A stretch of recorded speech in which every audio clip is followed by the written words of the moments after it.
ನಮಸ್ಕಾರ ವೀಕ್ಷಕರೇ, ಕುತೂಹಲ ವೇದಿಕೆಗೆ ಸ್ವಾಗತ. ಹಿಮಾಲಯದ ಮಧ್ಯದಲ್ಲಿ ಎತ್ತರದ ಪರ್ವತಗಳ ನಡುವೆ ಒಂದು ಪವಿತ್ರ ಸ್ಥಳವಿದೆ. ಅದು ಕೇದಾರ್ನಾಥ್. ಈ ಸ್ಥಳ ಶಿವನ ಅತ್ಯಂತ ಪ್ರಮುಖ ಕ್ಷೇತ್ರಗಳಲ್ಲಿ ಒಂದಾಗಿದೆ. ಪ್ರತಿ ವರ್ಷ ಲಕ್ಷಾಂತರ ಭಕ್ತರು ಇಲ್ಲಿ ದರ್ಶನಕ್ಕಾಗಿ ಬರುತ್ತಾರೆ. ಆದರೆ ಶಿವನು ಏಕೆ ಇಲ್ಲಿ ಅಡಗಿದರು? ಪಾಂಡವರಿಂದ ಏಕೆ ದೂರವಿದ್ದರು? ಬನ್ನಿ, ಈ ಪ್ರಶ್ನೆಗಳಿಗೆ ಉತ್ತರ ಸರಳವಾಗಿ ತಿಳಿದುಕೊಳ್ಳೋಣ. ಮಹಾಭಾರತದ ನಂತರ, ಮಹಾಭಾರತ ಯುದ್ಧ ಮುಗಿದ ನಂತರ ಪಾಂಡವರು ಗೆದ್ದರು. ಆದರೆ ಅವರ ಮನಸ್ಸಿನಲ್ಲಿ ಯಾವುದೇ ಸಂತೋಷ ಇರಲಿಲ್ಲ. ಈ ಯುದ್ಧದಲ್ಲಿ ಅವರು ತಮ್ಮ ಸ್ವಂತ ಬಂಧುಗಳನ್ನು ಮತ್ತು ಗುರುಗಳನ್ನು ಕೂಡ ಹತ್ಯೆ ಮಾಡಿದ್ದರು. ಈ ಪಾಪದ ಭಾರ ಅವರ ಮನಸ್ಸನ್ನು ಕಾಡುತ್ತಿತ್ತು. ಅದರಿಂದ ಅವರು ಪಾಪ ವಿಮೋಚನೆಗಾಗಿ ಶಿವನ ಆಶ್ರಯ ಪಡೆಯಲು ನಿರ್ಧರಿಸಿದರು. ಶಿವನ ನಿರಾಕರಣೆ. ಪಾಂಡವರು ಶಿವನನ್ನು ಹುಡುಕುತ್ತಾ ಹಿಮಾಲಯದ ಕಡೆಗೆ ಹೊರಟರು. ಅವರು ಶಿವನನ್ನು ಪೂಜಿಸಿ ಕ್ಷಮೆ ಕೇಳಲು ಬಯಸಿದರು. ಆದರೆ ಶಿವನು ಅವರಿಗೆ ತಕ್ಷಣ ಕಾಣಿಸಿಕೊಳ್ಳಲಿಲ್ಲ. ಏಕೆಂದರೆ ಅವರು ಮಾಡಿದ ಯುದ್ಧ ಹತ್ಯೆಗಳಿಂದ ತುಂಬಿತ್ತು. ಶಿವನು ಅವರ ಪಾಪದಿಂದ ದೂರವಿರಲು ಅವರಿಂದ ತಪ್ಪಿಸಿಕೊಳ್ಳಲು ನಿರ್ಧರಿಸಿದನು. ಗೂಳಿಯ ರೂಪ. ಪಾಂಡವರು ಶಿವನನ್ನು ಹುಡುಕುತ್ತಾ ಬರುತ್ತಿದ್ದಾರೆ ಎಂದು ತಿಳಿದ ಶಿವನು ಒಂದು ಗೂಳಿ ರೂಪ ತಾಳಿದನು. ಈ ರೂಪದಲ್ಲಿ ಅವರು ತಮ್ಮನ್ನು ಮರೆಮಾಡಿಕೊಳ್ಳಲು ಯತ್ನಿಸಿದರು. ಹಾಗೂ ಅವರು ಕೇದಾರ್ನಾಥ್ ಪ್ರದೇಶದಲ್ಲಿ ಗೂಳಿಗಳ ಗುಂಪಲ್ಲಿ ಸೇರಿಕೊಂಡರು. ಭೀಮನಿಗೆ ಅನುಮಾನ. ಒಂದು ದಿನ ಪಾಂಡವರು ಗೂಳಿಗಳ ಗುಂಪನ್ನು ನೋಡಿದರು.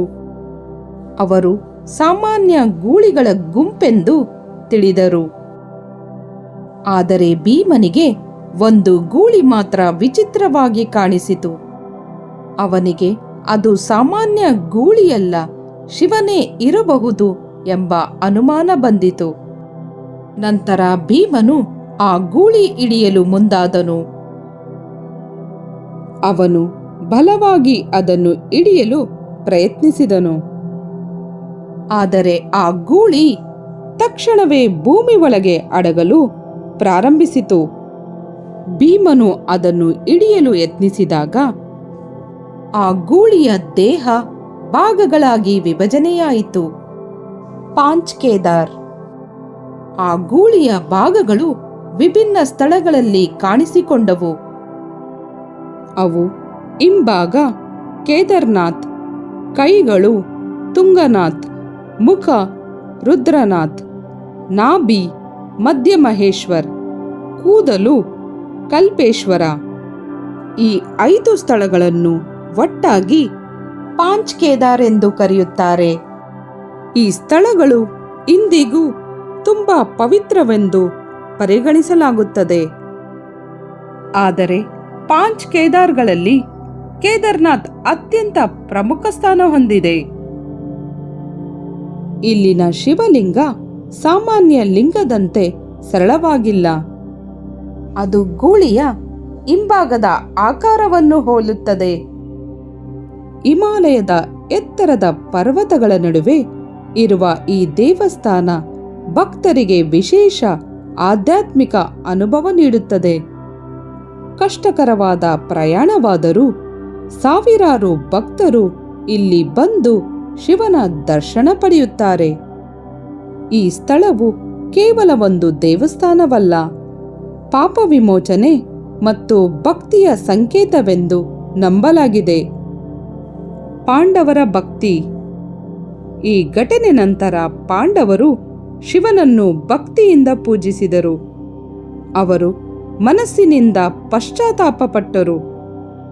ಅವರ ನಿಜವಾದ ಭಕ್ತಿ ನೋಡಿ ಶಿವನು ಸಂತೋಷಪಟ್ಟನು. ನಂತರ ಅವರಿಗೆ ಪಾಪ ವಿಮೋಚನೆ ನೀಡಿ ಅವರನ್ನು ಆಶೀರ್ವದಿಸಿದನು.